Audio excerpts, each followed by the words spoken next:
breathing is something that I think a lot of us take for granted. Yes, we know that inhaling and exhaling is automatic and it happens, and we need oxygen and carbon dioxide and all of that, yada, yada, yada. But I think when it comes to things like mobility and back pain, we underappreciate how vital and important proper breathing mechanics actually is.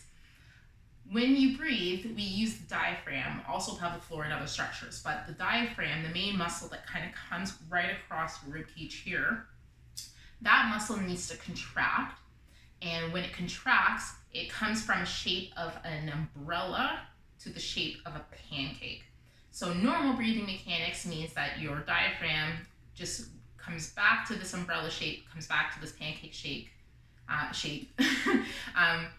during exhalation and inhalation, and it's this rhythmic contraction and elongation that allows the rib cage to expand and contract, and that creates space throughout the rib cage.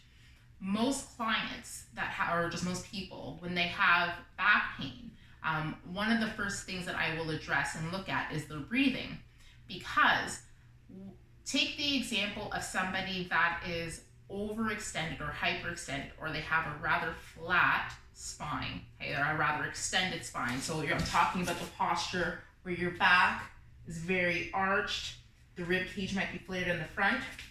Usually what we'll see is that that person's diaphragm, even through MRIs and imaging, that their diaphragm is quite flat. If the diaphragm is flat and constantly engaged, right, how are you getting air in if it's in a position where it can no longer go into an umbrella? We're probably compensating with our breathing using your neck muscles and your chest muscles, and breathing mechanics are definitely faulty after that. So if your diaphragm cannot move the rib cage, then your rib cage mobility is definitely going to be limited. So let's take a test where we can see that change in mobility with the shoulder. So if a person, for example, when I'm laying on the ground, we can test a person's shoulder mobility by checking their internal rotation. So I position my elbow like this, okay, and a person should be able to hit all the way to the floor. If I arch my back, like if this is my natural position where my rib cage sits, automatically I cannot, like I'm going to hurt something if I try to go further. I can already feel the restriction in the shoulder. Just by default, there's no more room for my shoulder to actually go if my rib cage is pushed forward, okay? So what do we do about this? I like to incorporate some breathing techniques that helps to reposition the rib cage. So this concept is from the Postural Restoration Institute. I've taken a couple of their courses thus far, and I've taken away a lot from it and how important breathing is to restoring mobility. One of the exercises that I've done with clients is I get them to use a balloon.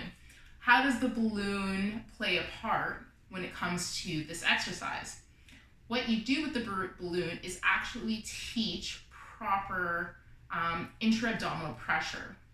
When you're inhaling and exhaling with the balloon in your mouth, you can't pinch the balloon with your tongue or your teeth. You have to try to keep the tongue on the roof of your mouth, and you have to maintain that pressure. Therefore, you can't let air out of the balloon.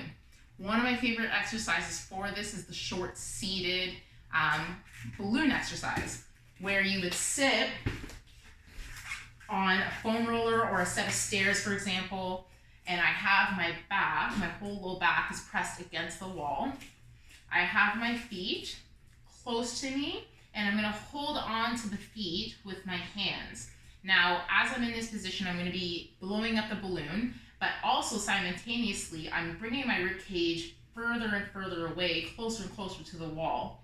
As I exhale, my rib cage is going to come down, engaging the abdominals, and just repositioning and realigning my rib cage directly over my pelvis. Whereas with an extended back, my rib cage is further ahead, okay? So let's give this exercise a go. I'm going to have my low back pressed into the wall, okay? Grabbing onto the front of both feet, okay? I'm going to take a deep breath in, tongue on the roof of the mouth, and you want to feel air stretching into your upper back, the entire back really, but mostly you may feel the upper back. You would exhale through the balloon, pause, and then inhale again without letting air out of the balloon. So,